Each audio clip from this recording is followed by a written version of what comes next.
Okay, I'm here today with Dr. Dan Twelkar. Dr. Twelkar graduated from the University of California, Berkeley School of Optometry in 1992. He completed a PhD in Vision Science at the University of California in 2001. In the past, he's worked in private practice and at the University of California, Berkeley. Since 2002, he's worked at the University of Arizona Department of Ophthalmology and Vision Science in Tucson as a professor of ophthalmology and as the site principal investigator of the CHAMP myopia study. While at the University of California, Berkeley, he won awards for his research, including the Harold Cohen Award for Best OD Thesis in Clinical Research and a Distinguished Service Award, a Mentored Clinical Scientist Development Award by the National Institutes of Health, the Minnie F. Turner Award for Impaired Vision Research by Pacific University, a prestigious William C. Ezel Fellowship by the American Academy of Optometry, and the Brien Holden Humanitarian Award. He's an author on numerous publications in the field of myopia and the pterygium. He's all over the place. Much of it is ocular biometry. And most importantly, he is now serving as the president of VOSH International. Now, that's some resume there, Dr. Twelkar. Well, Dr. Twelkar, welcome, and it's an honor to have you on our show. Your resume is impressive, to say the least. I read your work, and I went through your CV to prepare for today's show, and you've clearly defined your work around ocular biometry and related issues. Can you trace things back and tell our viewers where your interest in that came from? Well, I was fortunate enough to work with Carla Zadnik and Don Muti, among others, and also Mark Bullimore, and my advisor for the PhD was Ian Bailey. So I just worked with such fantastic people that inspired me to better understand how we measure things and how we report them. And I also was very interested in looking at what causes refractive error, the origins of refractive error, specifically mostly myopia. I know when we've spoken before, you're very passionate about retinoscopy, which is a topic we don't hear much about anymore. It's something that really makes sense to me now after I learned all that about you.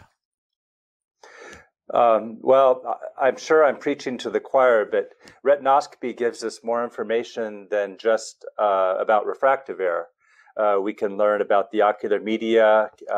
There are cases where someone comes in, they say, I've been to three people, 3 providers, physicians, they can't help me. And I do retinoscopy and I can see the warping of the image due to keratoconus, for instance. Or I can see the dark spot in the middle due to posterior subcapsular cataract. So I just find it to be extremely helpful. And, I see a lot of kids too, a lot of babies and toddlers. And of course, in that case, it's absolutely essential. Oh, yeah. And that's a good segue into my questions about you were an investigator in the CLEAR study, which was a collaborative longitudinal evaluation of ethnicity and refractive error. And speaking about children, I get I speak about myopia control. It's one of my passions as well. And I get the question a lot on the importance of axial length as it relates to the practice of myopia control. There's so many factors like age and ethnicity and genetics. And as such, to date, as Kate Gifford said, there is no growth chart, even though I think everyone agrees it's very crucial to the art and science of myopia control. What did the CLEAR study tell us about the ethnicity part? Well, there are certainly some ethnicities that tend to have certain refractive errors. For instance, I live in Tucson, Arizona, and the site here, we were working with the Tohono O'odham people. That's a nation of people, Native American people that live 70 miles to the west. And about half of the children that we saw needed spectacles for astigmatism. So definitely astigmatism is an issue with the Tohono O'odham people. And it's astigmatism enough to cause amblyopia. So it was pretty serious. And I'm still involved. To this day, we're doing a study now with very, very young children, looking at spectacle wear and compliance for toddlers. So fascinating. So the conclusions around ethnicity were what? That okay, I mentioned astigmatism for Native Americans, Okay. and that same issue comes through with our Mexican American population. That was in Houston. They were looking to recruit all. When you go to a school, we would recruit all children that were interested, but we would definitely target schools in Houston for Hispanic children, and then in Alabama for African American children. And each one of these groups did have some issues that were more particular to their groups. The whole study started in Orinda.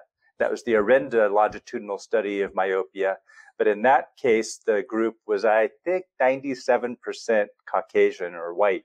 So that's how CLEAR came about, is they wanted to look at all the different groups.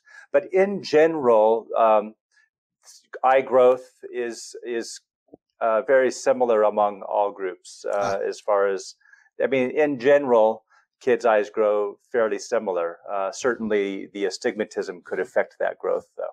Interesting. So the findings in that were really around astigmatism was where the differentiator lay.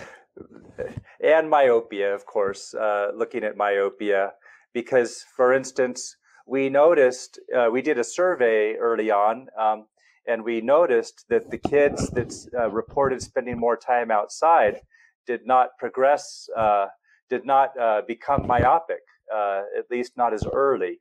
And so we began to speculate or just wonder, why in the world are all these kids that are out there doing sports and soccer outside, why are they not as susceptible to developing myopia? So it was one of the early clues to look into light, the amount of light kids are getting in their eyes, and the incidence of myopia. Excellent. Now you're involved in the CHAMP study. Can you tell our viewers about that? Well, the CHAMP study looks at two different concentrations of dilute atropine, 0.01 and 0.02%, and then comparing that with the placebo. So it's the first, and it's also an FDA approval study. So it's the first study that will hopefully lead to, we're looking at safety and efficacy through the FDA, that will hopefully lead to an FDA-approved drop for children that have myopia where you are concerned about it progressing quickly. Excellent, excellent. We're starting to see approvals in that field. The science is starting to result in products that are approved, which will help the public wrap their head around it and accept it as a science more now than speculation. I want to move on and talk about your ascension through the VOSH organization. And if you could start with your very first experience, your first mission. I think as a student, you went on a trip to the Philippines up to your presidency. Right. The first trip was in 1989. I was just ended my first year. And then the second trip to the Philippines was the next year. So I went 2 years in a row. The wonderful thing about those trips was that as an early optometry student, I got so much experience. You know, we didn't bring autorefractors. They were too bulky and too fragile to lug on the jeepneys that we took around the small towns. But we just sat and did retinoscopy all day, many of us. And so I would do 50 to 100 retinoscopies in a day, day after day after day, and I became pretty good at it. And that's one of the great things about this organization is we invite optometry students. We give these optometry students, not only from the United States, but other countries, a chance to really get a lot of experience in a short amount of time. So after that, I just concentrated on working in private practice for a while, then doing the PhD, and then coming here to Arizona. And then eventually I was invited to do another VOSH clinic in Sonora, which is the state just south of Arizona, so in Mexico. And I just found myself getting interested and excited about doing that again. Let me jump now to the fact that I volunteered to go to Kenya to teach at a school of optometry in Kenya called MUST, Masinde Muliro University School of Science and Technology. So I taught there for a semester, and then came back. And I think that's about when the organization, the leadership of VOSH started taking notice of what I was doing and said, well, you know, he's been involved for this long. He went to Africa to teach. maybe we'll recruit him to get more involved in the organization leadership. Yeah. Tell us about your most memorable moment during your VOSH experiences. Oh, sorry for the hardball. Yeah.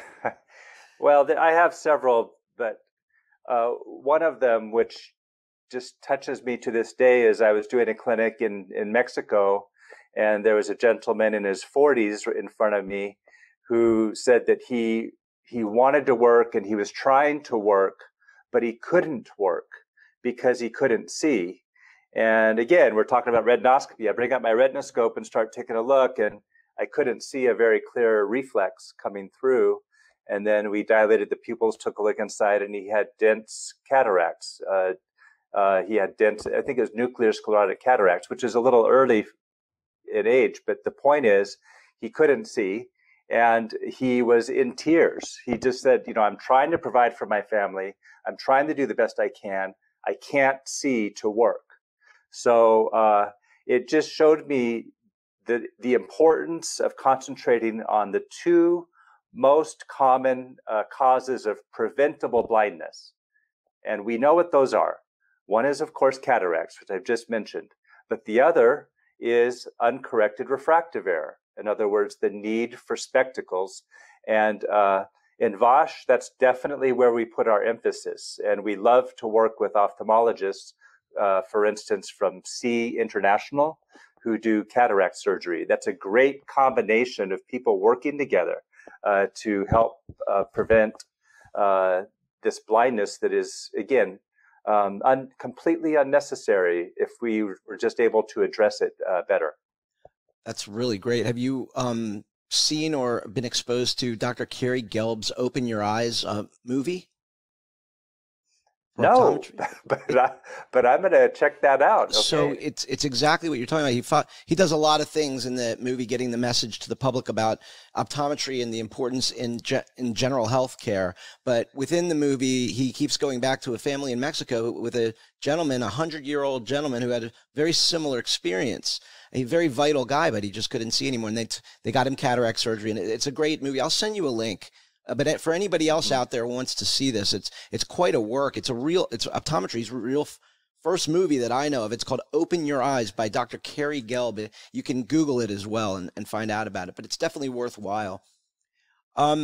So what is VOSH's mission of providing? I think they say their mission statement is providing sustainable vision care, development, and education. What does it mean to you, and how do you incorporate your experience in VOSH into your teaching?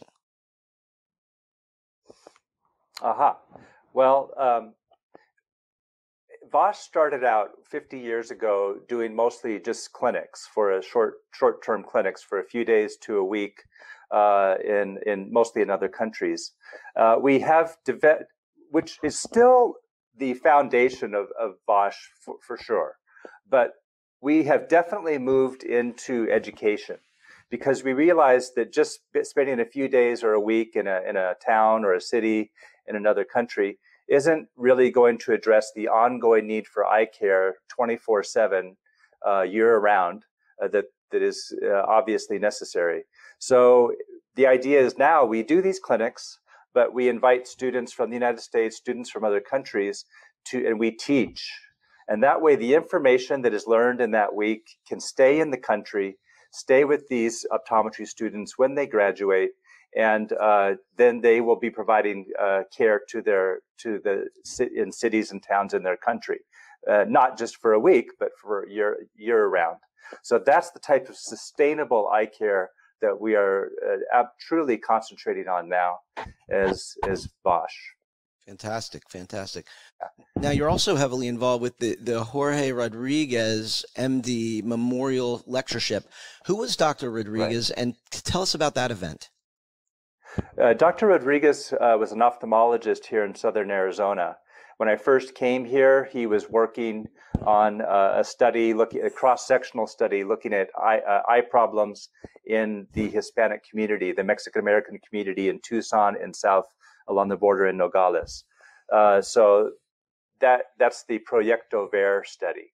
So it really mapped out the important causes of eye disease and visual impairment in our Mexican-American community here in Southern Arizona.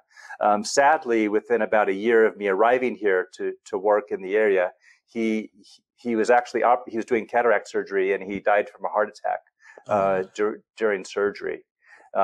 His wife continued. She's also an ophthalmologist. She has continued to stay active with our department, and we have a lecture every year at the end of the year. This is when our ophthalmology residents are getting ready to graduate and leave the program. So we have an invited speaker every year. Sounds like he was quite a guy. And yeah, very well. He was actually executive director of C International for quite a while too. Excellent, excellent. How can somebody who's interested in supporting VOSH or getting involved, how should they go about doing that? Well, the first thing, you can just go to our website, vosh.org, and you can just take a look there. The first thing you're going to see right when you go to that website is something's going to pop up on the screen. And we are still not, as an organization, we are not recommending that people participate in clinics quite yet due to the pandemic. We understand that in our offices and hospitals and clinics that as optometrists, we're working to help people in our communities. And even though there was a period of time back in, I think it was April and May, we even took a hiatus on that. But as far as VOSH clinics go, we feel like it's still not quite, we're not quite ready to guide people to do the clinics, given that some of these clinics are busy and people are close together. Yeah, so, that makes a lot of sense. I imagine that everything that is, every kind of mission has been kind of stunted by this as well. Yeah, I can't predict the future, but now that we're vaccinating people at a pretty good clip here in the United States, I can imagine perhaps by the end of the summer or fall, we might ease up on some of our recommendations. But even now, we're recommending that people take, when they do start to do clinics again, just take all the precautions that we know very well in clinical practice about wearing a face mask and washing your hands and social distancing, and also doing lower volume at this time. Yeah. Smart. So we talked today a lot about your interests and the work you've done in VOSH. Tell the viewers a little bit about your interests outside of optometry and vision science. I love to get out on my bicycle. I have something called a gravel bike. So a gravel bike is a combination between a mountain bike and a road bike.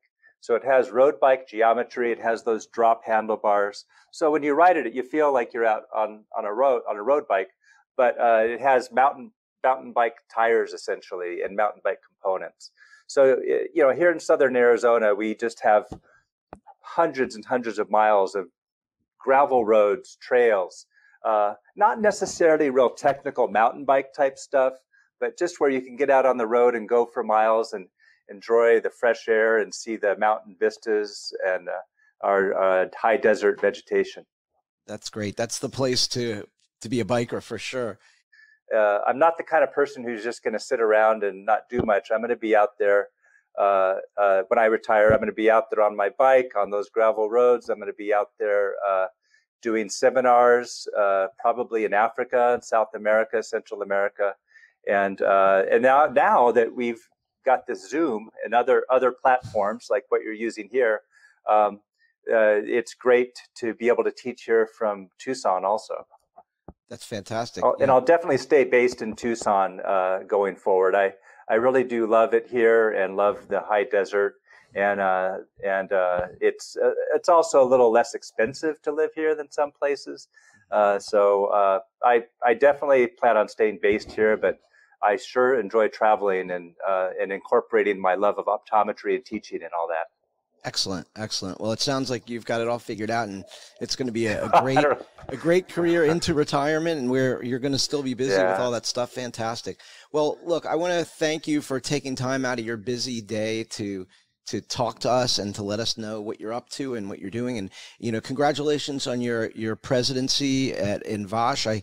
I'm sure a lot of our viewers are going to reach out and look at the website and figure out how they can help and get involved. And I would love it if I could have you back sometime to talk more about these topics that are so relevant. Thank you so much. It's such a pleasure, Alan. I really appreciate it. Yeah, great. Have it be safe. And I look forward to hearing about your next trip, and we'll keep in touch. Okay. Sounds good. So long.